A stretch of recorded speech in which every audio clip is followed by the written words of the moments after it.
Relief ملنے کے امکانات بہت روشن ہیں۔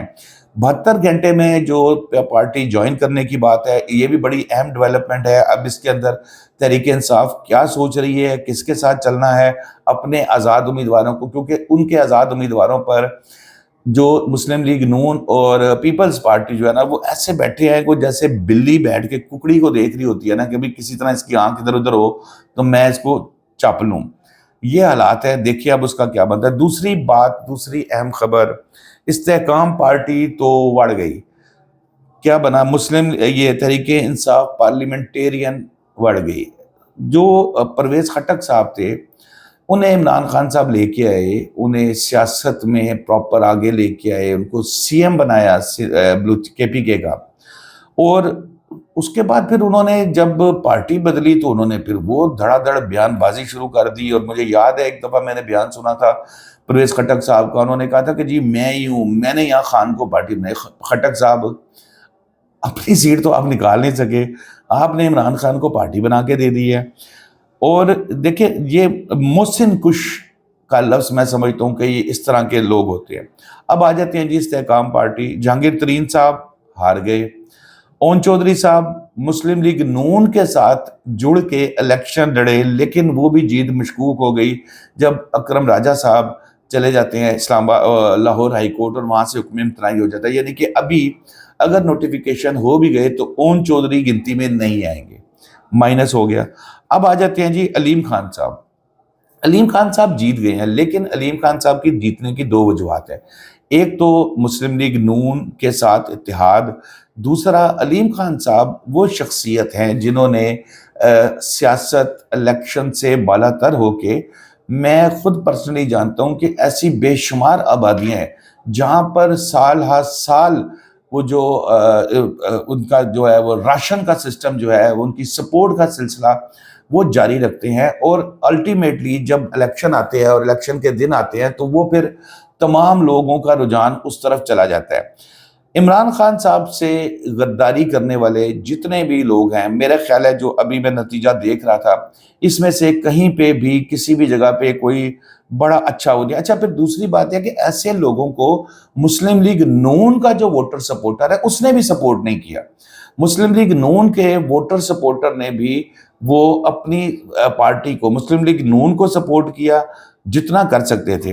اور پھر پاکستان میں پھر ایک چیز وہی ہے کہ جو عوام کو شعور آ جائے، عوام ووٹ ڈالنے کے لیے نکل آئے، تو پھر وہ یہ چیز برداشت نہیں کرتے کہ ان کا قائد چاہے عمران خان ہو یا ان کا قائد چاہے نواز شریف ہو، اس سے غداری کی جائے۔ کیونکہ ماضی میں اس طرح کے معاملات ہم نے دیکھے ہیں، 2018 میں نواز شریف صاحب کے حوالے سے بھی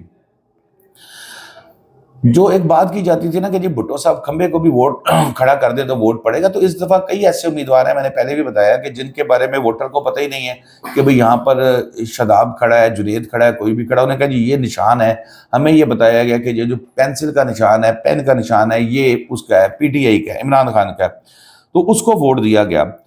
لوٹوں کو مسترد کر دیا گیا، لوٹوں کو مسترد کیا۔ شیخ رشید صاحب بڑے فنکار آدمی جی، بڑے پرانے سیاستدان، کہ جی میں تو انہوں بڑا کوشش کی کہ میں طریقے سے لے کے چلوں عمران خان کے ووٹر کو اپنے ساتھ لے کے چلوں، وہاں پر بھی خان صاحب نے اپنا بندہ کھڑا کیا اور شیخ رشید صاحب کی سیاست بھی بڑھ گئی۔ اب ان کے ساتھ وہ گھر کا نہ گھات کا بے شمار ایسے لوگوں کے ساتھ ہوا۔ میں آپ کو بتاؤں، اس الیکشن نے بہت سے ایسے لوگ ہیں جو پارٹیاں بنائی، جنہوں نے اگائی چلائی، ان کا مستقبل جو ہے وہ ان کا مستقبل ان کا خراب ہو گیا۔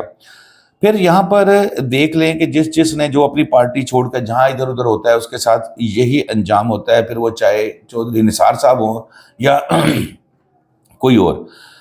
عمران خان صاحب کے ساتھ جو چلنے والے ہیں، جو لوگ عمران خان صاحب کے ساتھ چلے ہیں، ان کو لوگوں نے، عوام نے جو عمران خان کی چاہنے والی ہے ووٹ دیا، نہ پاکستان پیپلز پارٹی نے سپورٹ کیا، نہ مسلم لیگ نون نے سپورٹ کیا۔ تو دوستو یہ ایک بہت بڑا میسج ہے عوام کی طرف سے اپنے جو الیکشن میں حصہ لیتے ہیں سیاستدان، ان کے لیے، کہ اگر آپ نے پارٹی چھوڑنی ہے، کوئی بھی پارٹی چھوڑنی ہے، تو اس کا بہتر حل یہی ہوتا ہے کہ آپ چپ کر کے گھر بیٹھ جائیں۔ پارٹی لوگ پسند کرتے ہیں پارٹی کی لیڈرشپ کو۔ میں کئی مرتبہ کہہ چکا ہوں کہ پی ٹی آئی کے جو چاہنے والے ہیں اگر آج عمران خان صاحب کو اوپر سے مائنس کر دے تو کوئی پی ٹی آئی نہیں، کوئی پسند کرنے والا نہیں ہے۔